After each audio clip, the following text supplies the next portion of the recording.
17C students, here is an example of a compartment diagram problem similar to the Rademacher homework problem, although any of you can do these. Sorry, I'm moving my chair out of the way. So the whole idea with the compartment diagram is you have two quantities, x1 and x2, and maybe something's going into x1, so x1 is increasing at this value I, and then x1 is decreasing at a rate of c times x1 is what's going out, minus a times x1 is what's going out over to x2. But it's also increasing at b times x2 flowing into x1. Similarly, x2 is decreasing at b times x2 and d times x2 and increasing at a times x1. So the differential equations for x1, so the rate of change of x1 with respect to t, dx1 dt, is positive I plus bx2, right? The arrows into it are positive, minus ax1 minus cx1. Similarly, dx2 dt, the rate of change of x2, is positive x1, right? That's going into it, minus bx2 minus dx2. So we have this sort of compartment set up, and then we can kind of simplify it a little bit, right, as I minus a plus cx1 plus bx2, and dx2 dt is ax1 minus b plus dx2. And then for most of the linear systems of differential equations we've been looking at, we are assuming that the I value is 0, because, right, if we have this kind of equation where it's just a multiple of x1, a multiple of x2, a multiple of x1, a multiple of x2, there's nowhere for I to be anything other than 0. It doesn't get carried into either of these. So we're supposed to find the compartment model given the differential equations. All this amounts to is setting negative a plus c equal to negative 4, b equal to 0.6, a equal to 4, and b plus d equal to, negative b plus d equal to negative 0.9. So here's what I've got. I've got, in fact, the easy one. So b equals 0.6, a equals 4, and then negative b plus d equals negative 0.9. So b plus d equals 0.9. But b being 0.6 means d equals 0.3. And a plus c equals 4, or negative a plus c equals negative 4. So a plus c equals 4, but a being 4 means c equals 0. So the compartment model for this particular example is going to look like, and we're basically just going to take this and erase a, b, c, and d and actually write what they are. It's going to look like, what have I got here? So, sorry, I wrote, so a, b, shoot, I forget what's what.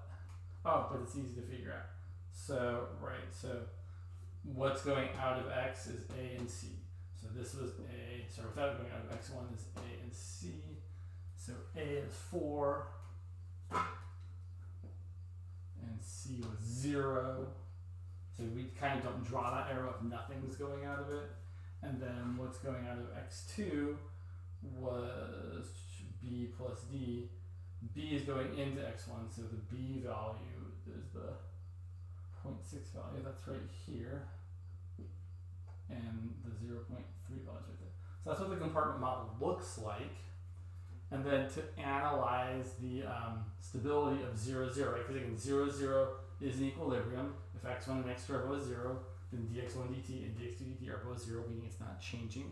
So to analyze the stability, we do the usual thing of finding the eigenvalues. Erase all this. So to analyze the stability, you need none of this. You can just look at this and be like, okay, my matrix is this, negative 4, 0.6, 4, negative 0.9, and then we find the eigenvalues. So we've got, right, so let's do, a minus lambda I is negative 4 minus lambda, 0.6, 4, negative 0.9 minus lambda. These numbers might totally suck, I just made it up.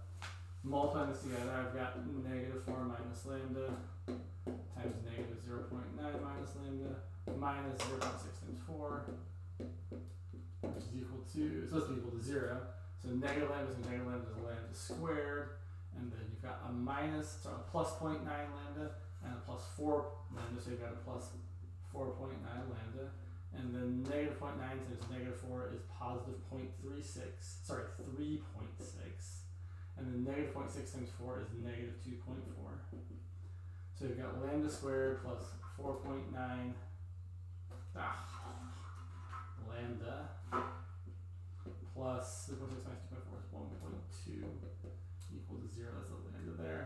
And then I doubt this factors. No, it definitely doesn't factor. So we have to use the quadratic formula, which is going to be super annoying. There is another way to do this, which we'll talk about in class in the future. Using the quadratic formula, I get lambda equal to negative 4.9 plus or minus the square root of b squared, 4.9 squared minus 4 times a times 1.2 all over 2 times a, just 2 times 1. Here's the takeaway. This is negative 4.9 plus or minus the square root of, let's see, 4.9 squared minus 4 times 1 times 1.2. 4.9 squared, gosh, I really don't want. So here's the thing. We could totally calculate this. 4.9 squared is some number, it's almost 25. But 4.9 squared minus 4 times 1 times 1.2 is smaller than 4.9 squared. So whatever this whole quantity is here, it's less than 4.9, right? Maybe it's like 4 or 3, right? This is 4.9 squared minus 4 times 1 times 1.2. 4 times 1.2 is 4.8. 4.9 squared minus 4.8. Whatever the number is, it's less than 4.9. So here's the deal. When I do negative 4.9 minus this number, it's going to be negative. So lambda 1 is definitely a negative number. And when I do negative 4.9 plus that number, since that number isn't quite as big as 4.9, like maybe it's 4, negative 4.9 plus 4 is still negative. So lambda 2 is also a negative number. And when lambda 1 and lambda 2 are both negative, we know we have a stable equilibrium that is a sink. Sorry, when they're both negative and real, right? So our equilibrium point 0,0 is a sink, right? Meaning it's stable. And if you want to be convinced of this whole, I would do it for you guys right now, but I can't switch to my screen when I'm doing video recordings. What you should do is you should go to P-plane or whatever it's called, and put in the differential equation dx dt or x prime equals negative 4x plus 0.6y and y prime equals 4x minus 0.9y, and you should see that it's a sink. So check that